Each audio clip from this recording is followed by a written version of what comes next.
السلام علیکم ورحمۃ اللہ وبرکاتہ۔ ڈیلی ون پیج کے شعبے سے آج کے پیج کا نمبر ہے 72۔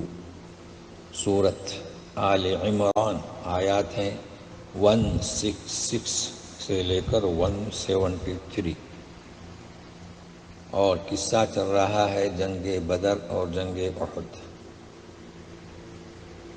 تو اسے ذہن میں رکھیے۔ اعوذ باللہ من الشیطان الرجیم۔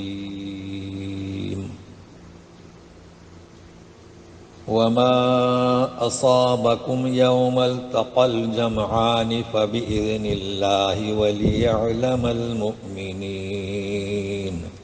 اور جو کچھ کے پہنچا تمہیں دکھ درد دو جماعتوں کے مڈ بھیڑ کے دن، وہ اللہ کے حکم سے۔ اب اس کی غرض و غایت تاکہ اللہ تعالیٰ ظاہری طور پر مومنین کو جانے، جیسے کہ اللہ تعالیٰ کا طریقہ کار ہے کہ وہ تو خوب جانتا ہے، اس بنیاد پر نتیجہ سامنے نہیں آتا، بلکہ وہ ظاہر کرنا چاہتا ہے کہ ثابت ہو مومنین سے۔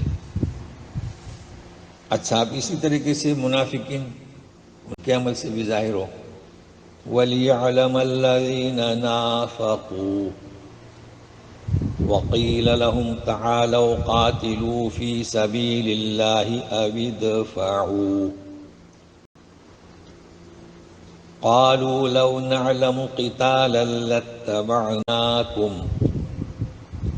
هُمْ لِلْكُفْرِ يَوْمَئِذٍ أَقْرَبُ مِنْهُمْ لِلْإِيمَانِ يَقُولُونَ بِأَفْوَاهِهِمْ مَا لَيْسَ فِي قُلُوبِهِمْ وَاللَّهُ أَعْلَمُ بِمَا يَكْتُمُونَ۔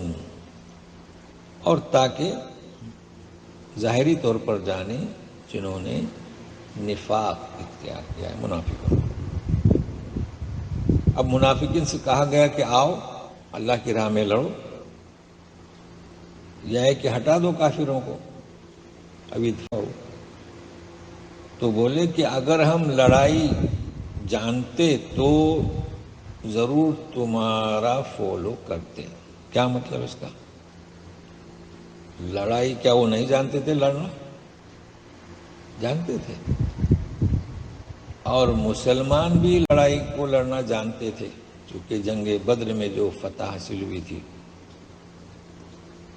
لیکن وہ کیا کہتے تھے کہ تم جو اس وقت جنگ احد کا ذکر ہو رہا ہے یہاں پر، کہ جو نکلے ہیں اسے ہم لڑائی نہیں سمجھتے۔ تو اللہ تعالیٰ فرماتے کہ وہ اس وقت بنسبت ایمان کے کفر کے زیادہ قریب ہیں، اور وہ جو کہہ رہے ہیں کہ ہم اگر جانتے جنگ لڑائی تو ہم آپ کا فالو کرتے، اصل میں وہ زبان سے وہ بات کہہ رہے ہیں جو ان کے دلوں میں نہیں۔ دلوں میں کیا تھا؟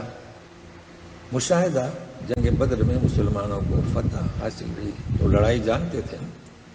تو اللہ تعالیٰ جواب دیتے ہیں کہ واللہ اعلم، اللہ خوب جانتے ہیں جو کچھ چھپا رہے ہیں۔ اب وہی منافقین دیکھیں کیا کہہ رہے ہیں۔ الذین قالوا لإخوانهم وقعدوا لو اطاعونا ما قتلوا قل فادرؤوا عن انفسکم الموت ان کنتم صادقین۔ فادرؤوا، واو ہے آگے، جنہوں نے اپنے بھائیوں سے کہا، اب وہ آگے آ رہا ہے، اور بیٹھے رہے، مطلب وہ جنگ میں نہیں گئے اور بیٹھے رہے۔ اور کیا کہا؟ لو اطاعونا ما قتلوا، یہ جو جنگ احد میں گئے وہ اگر ہمارا سنتے تو وہ قتل نہیں کیے جاتے۔ تو جواب میں ارشاد ہو رہا ہے اللہ تعالیٰ کا کہ اے رسول کہیے ان سے کہ ہٹا دو اپنے آپ سے موت اگر تم سچے ہو۔ کیا گھر بیٹھنے سے انسان کو موت نہیں آتی؟ وَلَا تَحْسَبَنَّ الَّذِينَ قُتِلُوا فِي سَبِيلِ اللَّهِ أَمْوَاتًا بَلْ أَحْيَاءٌ عِندَ رَبِّهِمْ يُرْزَقُونَ۔ جی جو لوگ اللہ کی راہ میں قتل کیے گئے، شہید کیے گئے، انہیں لوگ ایسا نہ سمجھیں کہ وہ اموات مردہ ہیں، بلکہ وہ اپنے رب کے پاس زندہ ہیں، رزق دیے جا رہے ہیں۔ اسی قسم کی آیت سورہ بقرہ 154، وَلَا تَقُولُوا لِمَن يُقْتَلُ فِي سَبِيلِ اللَّهِ أَمْوَاتٌ۔ اب یہاں پر اموات ہے، وہاں اموات ہی گرامر کی وجہ سے کہ تم انہیں ہرگز مردہ نہ سمجھو، وہ زندہ ہیں، بل احیاء ولکن لا تشعرون، لیکن تمہیں ان کا شعور نہیں۔ تو احوال برزخ جو لوگ فوت ہو چکے ہیں وہ اللہ کے ہاں زندہ ہیں، مگر تم محسوس نہیں کر سکتے۔ کھلے الفاظ میں جب کہا جا رہا ہے پھر کیا بات ہے کہ ہمارا یہ عقیدہ کہ مردہ سنتے ہیں تو انہیں پکارتے ہیں، تو ان دو آیتوں کو نوٹ کریں۔ جی اب جو لوگ شہید ہوئے ہیں ان کے تعلق سے فَرِحِينَ بِمَا آتَاهُمُ اللَّهُ مِن فَضْلِهِ وَيَسْتَبْشِرُونَ بِالَّذِينَ لَمْ يَلْحَقُوا بِهِم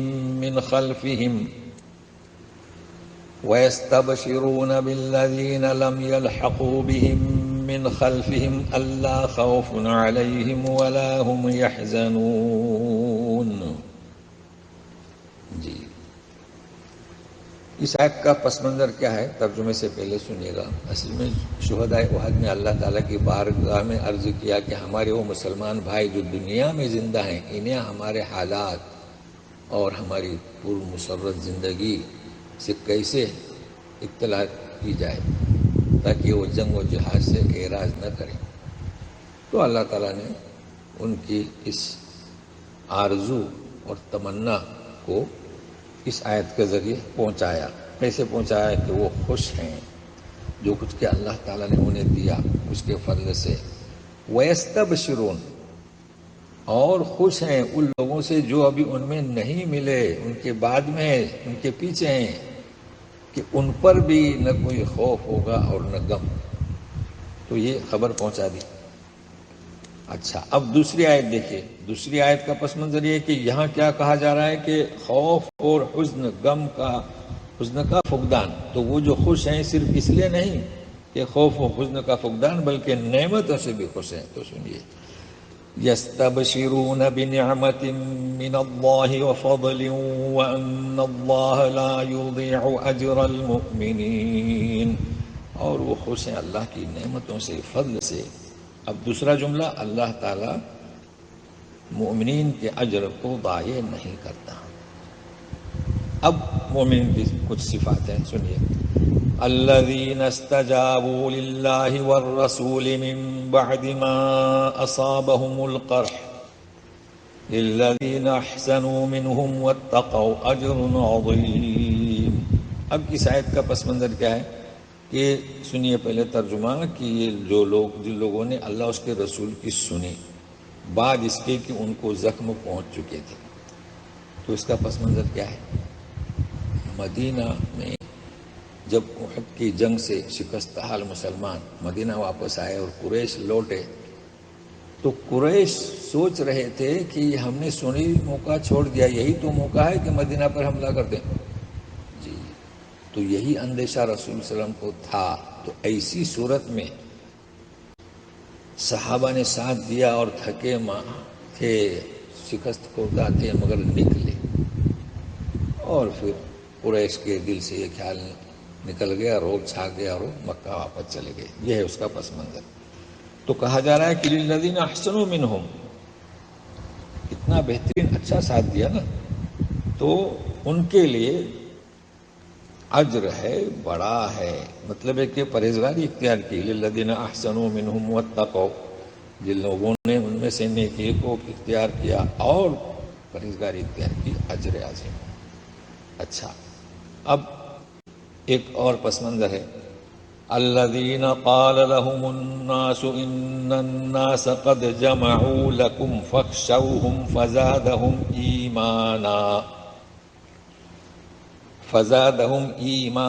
وقالوا حسبنا اللہ ونعم الوکیل۔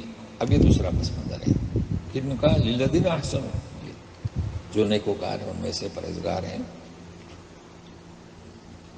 افواہ اڑا دی گئی مشرکین کی جانب سے کہ بڑا لشکر جمع ہوا ہے مسلمانوں پر حملہ کرنے کے لیے، یعنی مدینہ پر۔ قال لهم الناس، یہ ایسے لوگ جنہیں کہا لوگوں نے کہ تم ان سے ڈرو، تو اس افواہ نے فزادہم ایمانا، ان کے ایمان کو مزید بڑھا دیا۔ اور کیا بولے مومنین؟ حسبنا اللہ، اللہ ہمارے لیے کافی ہے، ونعم الوکیل، ہمارا کارساز تو وہی ہے۔ یہ ہے ہم جو کہتے ہیں حسبنا اللہ، حسبی اللہ۔ تو آج اتنا ہی، پھر ملتے ہیں۔ السلام علیکم ورحمۃ اللہ۔